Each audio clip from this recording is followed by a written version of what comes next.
I recently discovered a game for VR that allows me to live out my stalker dreams, allowing me to smoke as many Marlboro Reds as I wish without the scornful, hateful comments flooding in. Welcome to modern-day Russia. Into the Radius is a game that takes place in 80s Soviet Russia following a catastrophe that warps reality and bends time and space. You follow Explorer 61, accomplishing missions posted by the UNSPC that sends you deeper into the zone to collect artifacts, research documents, and other assorted products of the Radius.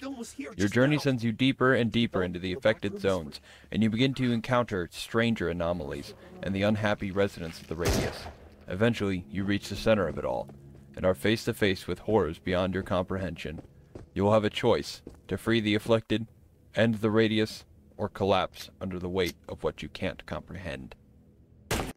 There's no denying this game is heavily influenced by the Stalker franchise. You're an explorer of an anomalous zone motivated by money to risk life and limb combating mutated denizens left over from the initial collapse for a high-risk, high-reward incentive. You loot the zone for guns, food, and artifacts by exploring the leftover civilization that was lost to the Radius.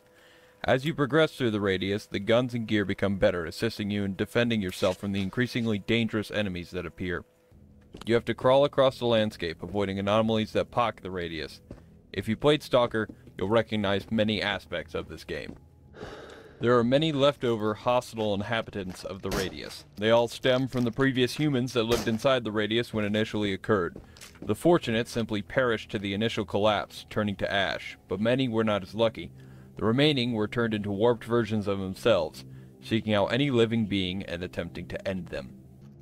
Fragments are the most common entity, being mindless zombies who wander around the Radius, becoming hostile and pursuing any explorer they see. They're also the only enemy that has two stages, having to break their core once exposed or else they'll reform to attack again. They're quite loud and visible, making them easy to spot and neutralize, though in numbers they can swarm the player, and without an automatic weapon, it can become lethal rather easily. Phantoms are very similar to Fragments, sharing a similar attack pattern and identical audio cues. The main differences between the two is that Phantoms are partially see-through and do not have a second phase. Their only advantage over Fragments is that they can sneak up on unaware players if they're distracted, but they have the same loud footsteps as Fragments, making them less of a threat. Mimics are easily the scariest enemy in this game, as their audio cues make my ears bleed and my pants soiled.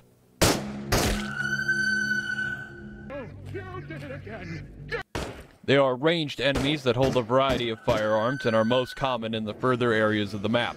There are three main types of mimics: police, commando, and sniper.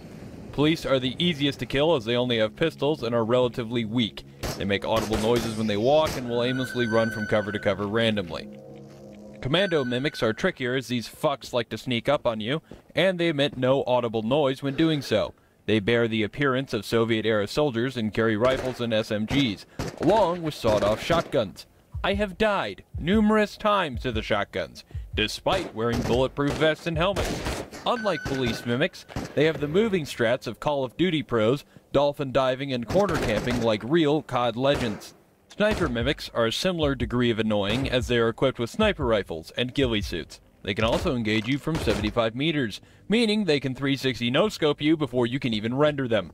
Little did you know, these mimics aren't fragments of ex-Soviet commandos and KGB operatives, but rather the basement-dwelling population that makes up COD lobbies at 1 a.m. Sliders are entities that teleport around, aggressively hunting players with its high ping. Apart from them using a lag switch, they really aren't a threat, as with most things, buckshot to the face tends to put them down. Seekers are humanoid entities that run at players and attack by shooting close-range beams at you. They can't be heard when running, making their only redeeming quality the ability to sneak up on the player and get a hit in. BTRs are actual fucking tanks that spawn at the late game. Though they are killable, it takes so much time and ammo, it's better to treat it like most of the problems in my life, pretending it's not there and running in the opposite direction. They have an autocannon they fire at you with, and will wait for you to exit cover before blowing golf ball-sized holes in your carcass. They are also quite loud, allowing other enemies to sneak up on you while you're preoccupied with the pants-shitting fear instilled upon you. 0 out of 10. Do not recommend. Let's get into the meat of this game. Guns. Guns. And guns. There's just a couple of guns in the game. They make up the majority of combat in the game, can be upgraded, and given attachments. They can be found in pre-generated positions, stashes, and weapon crates. There are a total of 36 guns in the game, categorized into pistols, SMGs, shotguns, and rifles. Guns, however, are also not made equal. When you're being held down by a big hunk of steel, perhaps a bolt-action Mosin Nagant is not the best option to return fire. As you progress through the game, enemies become more numerous and difficult. A Makarov and break-open shotgun will not cut it when you're about to become the new debut on Blacked.com. You'll need to find better equipment, attachments, and protection to combat the enemies. Nothing is more satisfying than lighting up a first area fragment with the drift-out AK-74SU. Getting a bulletproof vest and helmet are also a must, as without it, you are going to die. Over and over and over again. A unique aspect of this game is that there is a durability to guns. They and their attachments must be maintained or else they suffer misfires, and the last thing you want when mimics are closing in is to hear the click without the bang. To counteract this, you have to manually scrub your guns clean with oil and a toothbrush, and even cleaning out the barrel with a ramrod. Attachments also spawn in the radius, giving you a level of customization to your loadout. These include scopes, flashlights, lasers, and grenade launchers. This is also a good time to mention ammunition. There are 4 types of ammo that exist, that being full metal jackets, subsonic, armor piercing, and pressure plus. Each serves its own purpose. Full metal jacket being the all-around, subsonic pairing well with silencers to reduce your noise, armor piercing punching through the armored enemies, and P+ wrecking whatever gun you're using. Each can be purchased in the store or found out in the radius. There are some issues I have with the game. Some of it can be chalked up to VR still being young and the Oculus still being shit. However, one important aspect is that there's an enemy I left out of this list. Spawns. Fuck spawns. They're the most annoying little shits in the whole game, and I genuinely hate them. The long-legged fucks far too hard for being spidery assholes, and they feel like they were developed on Scratch. I don't know how in a single-player game they suffer from such high ping, but I did use mods to remove them from the game.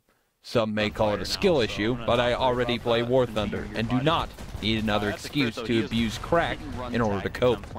Another issue I have is that the store makes the game far too easy. I highly recommend using mods to remove it, as it helps establish immersion in the environment of the game, forcing you to scavenge for more ammunition and guns. Even food and meds become scarce, and you'll have to dig around more to find them, so you can survive.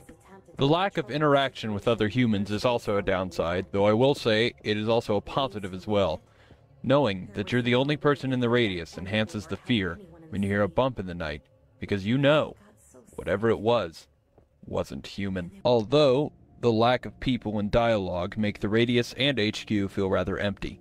The only voice lines in the game are from Katya, a special version of Fragment that drives the story, and other entities you find around the radius. None are from actual human beings. Understandably, this game is limited by the platform it is produced for. VR is still a young industry, and with the current reviews for the Meta Quest Pro comparing it to the most expensive social media scroller on the market, we probably won't see much change in the coming years. How the Quest Pro has the same resolution as the Quest 2, which is 1/5 the price and came out 2 years ago, is beyond me.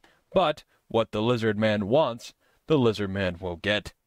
Overall, Into the Radius is a solid game, allowing players to relive the Stalker experience and yet still applying its own touch, letting players explore unique and vast landscapes of the Radius. There's plenty I didn't cover in this video as well, and I recommend you to explore the game on your own and see what it's like to go into the Radius.